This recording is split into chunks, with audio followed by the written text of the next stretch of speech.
un solo Señor va a poder contra nosotros. Tenemos que determinarnos nosotros que somos México y que no nos vamos a dejar.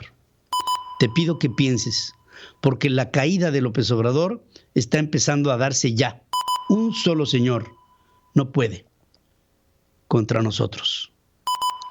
Yo quiero decirte a ti, y te pido que multipliques este mensaje. Somos México. Punto. Pedro Ferriz de Con y su editorial.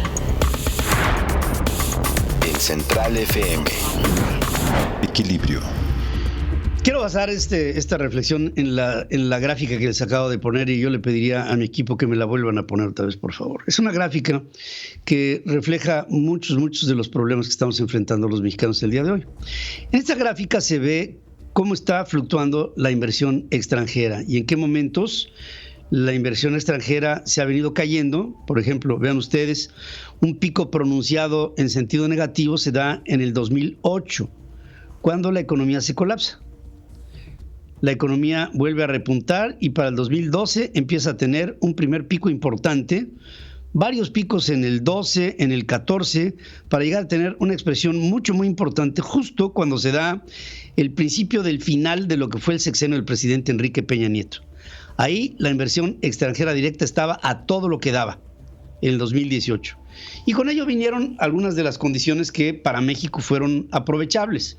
Una de ellas fueron las rondas petroleras que hicieron que muchos inversionistas en el sector del petróleo llegaran a nuestro país e invirtieran en gasolinerías, en depósitos de distribución de gasolina, en negocios que tenían que ver con la exploración, perforación, explotación de hidrocarburos en la cuenca del Golfo, fundamentalmente en la sonda del Pacífico y en algunas otras zonas, incluso hasta terrestres en Tamaulipas y en Veracruz, en parte de Campeche y básicamente ahí, en Tabasco. Pero la inversión en México empezaba a decaer. Como ustedes lo ven, en el 2018 empieza a tocarse la inversión extranjera que se hacía en México con respecto de la que se hacía en el resto de los países emergentes. Y dentro de los países emergentes están dos con quienes nos tenemos que comparar. Uno que se me hace muy importante, que es la India, y otro que es también fundamental, que es Brasil. Pero llega un punto en el que hay una inflexión, y esta inflexión se da cuando entra el presidente Andrés Manuel López Obrador. Vuelven a poner, por favor, otra vez la gráfica. En esta se pone la situación inversa y los países... Pónganme la gráfica, por favor. En este momento se ponen los países emergentes por arriba de México en el 2018, cuando hay una inflexión y empiezan a subir. En el 19 bajan los países emergentes, se pegan al de México, y después, en el 20, se despegan de México, los países emergentes vuelven a subir y México se va de picada, por abajo del cero. Es decir, no solamente no hay inversión en el país, sino que hay desinversión en finales del 2021. Así es como estamos en función del porcentaje del Producto Interno Bruto en el cuarto trimestre del año. Estamos viendo como el proceso que nos da la expresión de que los países emergentes están teniendo, sí, una relativa caída, pero por arriba de lo que a lo mejor eran las expectativas. En todo ello, la inversión extranjera directa en el mundo tiene un repunte. Los países emergentes tienen una pequeña declinación y México tiene una declinación en su inversión extranjera directa hasta el punto en que empieza a haber desinversión. ¿Por qué? Y ahora sí, si quieren, muchachos, ya estuvo. Bueno, ¿por qué? Por varias razones. Una, porque en México se están dando muestras de un ataque directo a la democracia. Porque en México se está llevando a cabo un gasto en el sector gubernamental absolutamente desordenado, porque hay demasiados programas asistencialistas que no tienen métrica, porque los huecos fiscales en México están empezando a ser mucho más graves, porque con la pandemia no hubo para nuestro país un plan de emergencia que rescatara a las pymes y que rescatara a las empresas en lo general para recuperar con esto mercados, consumo, empleos, porque en México se atacó directamente a las empresas de outsourcing que hicieron que con una nueva ley viniera para nuestro país una salida de 4 millones de empleos que en este momento hasta la fecha no se han podido recuperar, porque en nuestro país ha habido una promoción hacia la destrucción masiva de obras tan importantes como un nuevo aeropuerto internacional de la Ciudad de México para suplirlas con un aeropuerto que no tiene las mínimas condiciones para ser un aeropuerto mediano en una ciudad mediana en los Estados Unidos. Es decir, ni en Estados Unidos, imaginen ustedes en Estados Unidos un aeropuerto como el Felipe Ángeles en Denver, sería un aeropuerto menor para nuestro país. El nuevo aeropuerto internacional de la Ciudad de México que fue ahogado por el presidente acaba de obtener el premio de haber sido el mejor proyecto aeroportuario del mundo a través de una organización que reconoce este tipo de eventos por parte de la FAA, la Federal Aviation Agency.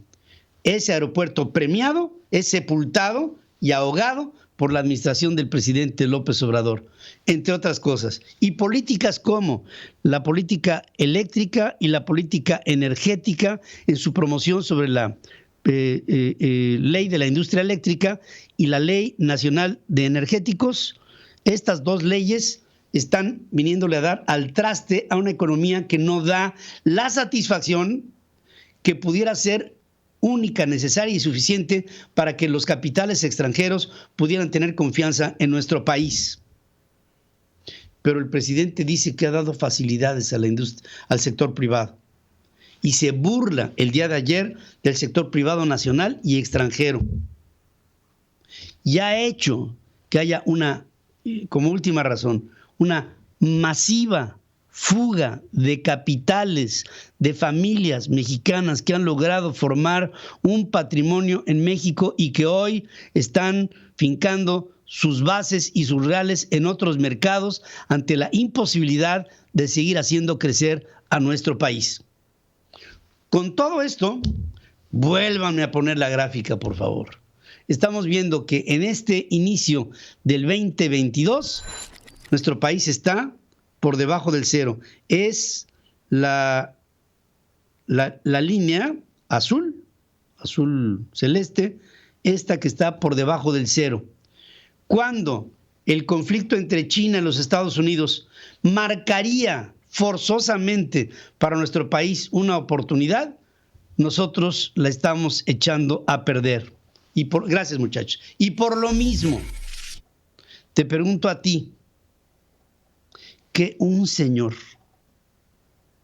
va a acabar con la expectativa de desarrollo de México, que un señor va a acabar con la confianza del país, que una sola persona va a llevar a nuestro país a una izquierda que amedrenta al capital y que se instala en América Latina en un movimiento desde el Grupo de Puebla para tratar de llevar a nuestro país a un socialismo que descalifica al capital como un factor de crecimiento, de inversión, de desarrollo y de creación de empleos? ¿Que una sola persona va a acabar con México? Yo quiero decirte a ti y te pido que multipliques este mensaje. Somos México. Punto. Somos México. Y los mexicanos no vamos a permitir que nos pase lo que le sucedió a Nicaragua, a Venezuela, a Ecuador, a Bolivia, a Argentina o a Cuba. Somos México, somos muchos más los que pensamos, sabemos y sentimos que tenemos en nuestras manos a un gran país. Y me pregunto, ¿qué un solo señor va a poder contra nosotros. Yo te pido a ti que reflexiones, porque esto se va a mover. Y en este año que nos la estamos jugando, tenemos que determinarnos nosotros que somos México y que no nos vamos a dejar. Te pido que pienses, porque la caída de López Obrador está empezando a darse ya y tenemos que aprovechar el tiempo antes de seguir desperdiciándolo. Un solo señor no puede contra nosotros. Central FM. Equilibrio.